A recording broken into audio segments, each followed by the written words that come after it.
और खुदा के पीछे लग जाते हैं, दुनिया की कोई आशीष नहीं जो आपसे वो रख छोड़ेगा। कोई ऐसी ब्लेसिंग नहीं जो आपके पास नहीं होगी। लेकिन इसलिए मैंने कहा कि हम एक दर्शन लेंगे, एक बड़ी भीड़, एक वाइट कपड़ों के साथ, जिसमें मैं हूं, आप हैं, सभी हैं जो यीशु के लहू से धुल कर गए हैं। ये मैं आपको सीक्रेट दे रहा हूं। अगर आप इस चीज को समझ जाएंगे कि मुझे आत्मिक होना है, स्पिरिचुअल ध्यान रखना है, कोई आशीष लेट है, प्रभु की मर्जी हो सकती है, लेकिन मुझे अपनी आत्मिक जिंदगी के साथ कोई कॉम्प्रोमाइज नहीं करना है, आप सेम नहीं रहेंगे। मैंने कहा आप सेम नहीं रहेंगे। प्रकाशित वाक्य 3 उसकी 18 आयत,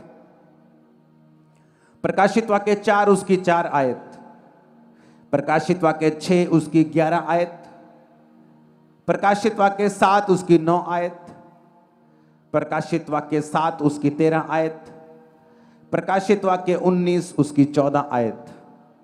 इसको मैं संडे और आज 2 दिन प्रीच करूंगा प्रकाशित वाक्य के ऊपर। मेरा बिलीव है जब हम ये वाइट कपड़ों वाली मीटिंग को अटेंड कर लेंगे और अपना ध्यान स्पिरिचुअल कर लेंगे, और शैतान को कोई मौका नहीं देंगे कि वो किसी भी चीज से, किसी भी लालच से, किसी भी निराशा से हमारी लाइफ में आए और हमें भरमाए, क्योंकि हमारा ध्यान आत्मिक हो चुका होगा। हम भी उस स्वर्ग के जीवन की बाट जो रहे होंगे जो परमेश्वर ने हमें देना है, क्योंकि ऐसा होना है, ऐसा होना है। प्रकाशित वाक्य 3 उसकी 18 आयत में लिखा है, इसलिए मैं तुम्हें सम्मति देता हूं, आग में ताया हुआ सोना मुझसे मोल ले कि तू धनी हो जाए, श्वेत वस्त्र ले ले कि पहनकर तुझे अपने नंगेपन की लज्जा ना हो, अपनी आंखों में लगाने के लिए सुरमा ले कि तू देखने लगे। यूहन्ना जब दर्शन देख रहा था और प्रभु उसके सामने खड़े हुए, तो प्रभु ने उससे कहा कि जा और कलीसिया से कह दे, सरदीस की कलीसिया को परमेश्वर ने कहा कि मैं तुझे सलाह देता हूं कि आग में ताया हुआ सोना मुझसे मोल ले कि तू धनी हो जाए। क्या है ये सोना? ये सोना वही जीवन है जो परीक्षाओं के बाद मिलता है।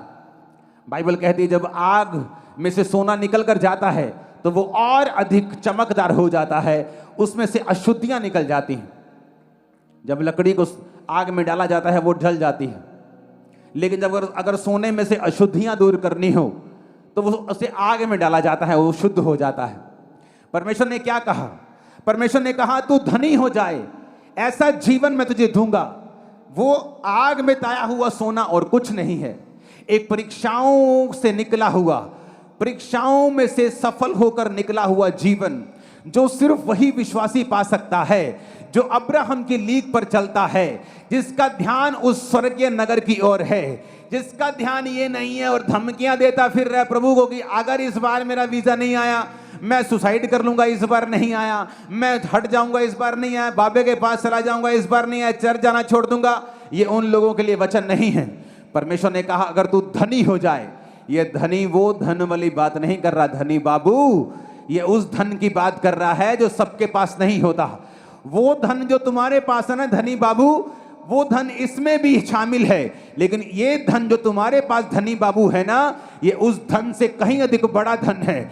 इसमें सांसारिक धन भी है, इसमें परिवार का धन भी है, आत्मा का धन भी है, मन की शांति का धन भी है।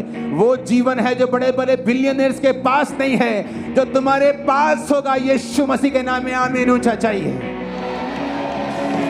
बड़े बड़े धनी बाबू बैठे हैं, बड़े बड़े धनी बाबू जिनके पास धन तो बहुत है, लेकिन शांति और तसल्ली 1 मिनट की भी नहीं है। मैं आपसे आज ये आपको भविष्यवाणी के तहत कह रहा हूं। जिन लोगों को कई बार आप एडमायर करते हैं, दुनियावी लोग, बिलियनेयर, वाह वाह वाह क्या बात है, क्या ठाठ है, अगर मैं उनके दिल का हाल आपको आज यहां बता दूं, आप कहेंगे प्रभु मुझे कभी वैसा मत होने देना। बेचैन है वो लोग, दुखी हैं अंदर से, अपने पैसों से दुख दूर करने की बड़ी कोशिश करते हैं, घड़ियां महंगी महंगी डालकर कोशिश करते हैं, लेकिन अंदर से दुखी हैं। क्यों? क्योंकि वो सुख परमेश्वर ने कहा मैं तुम्हें सम्मति देता हूं, आग में ताया हुआ सोना मुझसे मोल ले। किससे मोल ले? यीशु ने कहा मुझसे मोल ले। कोई तुम्हें वो सोना नहीं दे सकता। कोई व्यक्ति, कोई क्रिश्चियन, कोई धर्म, कोई भी धर्म तुम्हें वो सोना नहीं दे सकता। यीशु ने कहा मैं तुझे वो सोना दे सकता हूं, मैं तुझे वो जीवन दे सकता हूं, लेकिन वो आग में ताया हुआ सोना होगा। यानी जब तू मेरे में आएगा, तेरी परीक्षा होगी, तुझे परखा जाएगा, तेरे खिलाफ बातें होंगी, तू दुखों में से निकलेगा, लेकिन वो आग का ताया हुआ सोना, वो जीवन जब तेरा हो जाएगा, तू कहता धनी हो जाएगा, सब तरफ से धनी हो जाएगा। दुनियावी, आत्मिक, मानसिक, सोशल, हर तरह से तू धनी होगा। आमीन खड़कने वाला चाहिए ऊंची आवाज। कहता श्वेत वस्त्र ले ले। ये सारी चीजें यीशु के पास है। कोई ऑफर नहीं कर रहा क्योंकि किसी के पास नहीं है। कोई नहीं कहता मैं तुम्हें डिलीवर करूंगा। कोई नहीं कहता मैं तुम्हें आजाद कर दूंगा। कोई नहीं कहता मैं तुम्हें इस धरती पर तुम्हारे कर्मों को खत्म कर दूंगा। तुम्हारे कर्म, लोग बोलते हैं कर्मों दही, कर्मा दही साहब है जी, पिछले कर्म, पिछले कर्म।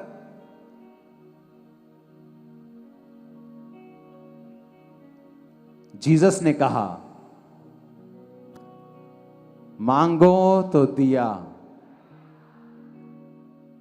उसने कहा अगर तू मुझसे मांगे, मैं तुझे माफ करके तेरे गुनाहों को अभी इसी सेकंड अपनी पीठ पीछे फेर दूंगा और उन्हें कभी ना देखूंगा।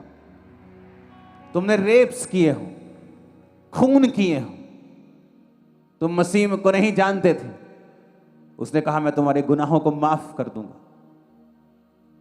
उसने कहा श्वेत वस्त्र ले ले कि पहनकर तुझे अपने नंगेपन की लज्जा ना हो। जब पाप आता है तो नंगापन, लज्जा आती है, शर्मिंदगी आती है, परिवार में शर्मिंदगी आती है, फाइनेंस में शर्मिंदगी आती है, बीमारियों की, तकलीफों की, बहुत चीजों की शर्मिंदगियां आती हैं पाप के कारण। जीसस ने कहा मुझसे व्हाइट वस्त्र ले ले, धार्मिकता का जीवन मुझसे ले ले कि तुझे अपने नंगेपन की लज्जा ना हो। आंख में लगाने के लिए सुरमा लेके तू देखने लगे, यानी मैं तुझे आत्मिक रेवलेशंस दूंगा, मैं वचन के गहरे भेद तुझे दूंगा। तू देखने पाएगा क्या इस दुनिया में सही है, इस जगत में क्या पाप है, क्या पाप नहीं है, क्या परमेश्वर के करीब ले जाता है, क्या प्रभु से दूर लेके जाता है। मैं तुझे वो सुरमा दूंगा, मैं तुझे वो जीवन दूंगा, वचन के भेद दूंगा, तुझे वचन सुनाऊंगा अपने दासों के जरिए, वचन के जरिए, बाइबल के जरिए तुम्हें भेद दूंगा। तुझे आंखों में सुरमा लगेगा, तू देखने लगेगा क्या सही है, क्या गलत है। तू धनी भी होगा, तुझे नंगेपन की लज्जा भी नहीं होगी, तेरे जीवन में शर्मिंदगी भी नहीं होगी, क्योंकि तेरे वस्त्र व्हाइट होंगे। उन व्हाइट वस्त्रों को देखो जो आपकी स्क्रीन के सामने है, बस यहीं पे देखो उन व्हाइट वस्त्र वाले को। खुदा ने कहा ये व्हाइट वस्त्र मुझसे क्या कर, कहता ले ले कि पहनकर तुम्हें अपने नंगेपन की लज्जा ना हो। व्हाइट वस्त्रों का मतलब है कि तुमने अपने पापों को यीशु के लहू से धो लिया है। व्हाइट वस्त्रों का मतलब है कि तुम कभी शर्मिंदा नहीं होंगे यीशु के नाम में, कभी भी। तुम्हें शर्मिंदा करता है शैतान, पाप, शरीर के काम, व्यभिचार, जादू, टोना, वैर, विरोध, कड़वाहट, ईर्खा, निंदा, कलेश, जादू, टोना, मूर्ति पूजा, ये कहता तुम्हें शर्मिंदा करती है। इन्हें करने वाले लोग हमेशा शर्मिंदा रहेंगे। एक तरफ से आशीषित, पैसों में बढ़ जाते हैं, लेकिन परिवार में शर्मिंदा रहेंगे। परमेश्वर ने कहा लेकिन तू जिसने यीशु के लहू से अपने वस्त्रों को धो लिया, तू शर्मिंदा नहीं होगा। अगर अब्राहम सिर्फ अपनी आशीष को देखता रहता, हीलिंग को ही देखता रहता, तो स्वर्ग मिस कर जाता। हो सकता है आप शरीर में बीमार हो, क्योंकि हर बीमारी शैतान की ओर से नहीं और पाप की ओर से भी नहीं, और फिर भी आप परमेश्वर के गहरे दोस्त हो और स्वर्ग जा रहे हो। एक दर्शन अपने मनों में रखो। ऊपर एक बड़ी भीड़ है जो हाथ में खजूरों की डालियां लिए हुए मेमने का जय जयकार करती है। हर भाषा, हर कुल में से वो भीड़ है महाकलेशों में से निकल कर आए यीशु के लहू से अपने वस्त्रों को धोकर जिन्होंने सफेद किया है। मेरी प्रार्थना है आप में से एक भी जन उस प्रकाशित वाक्य के भविष्य को मिस ना करे। आपके बच्चे और अनसेव्ड फैमिली मेंबर भी वहां पे हों, जो यहां नहीं वो भी वहां पे हों।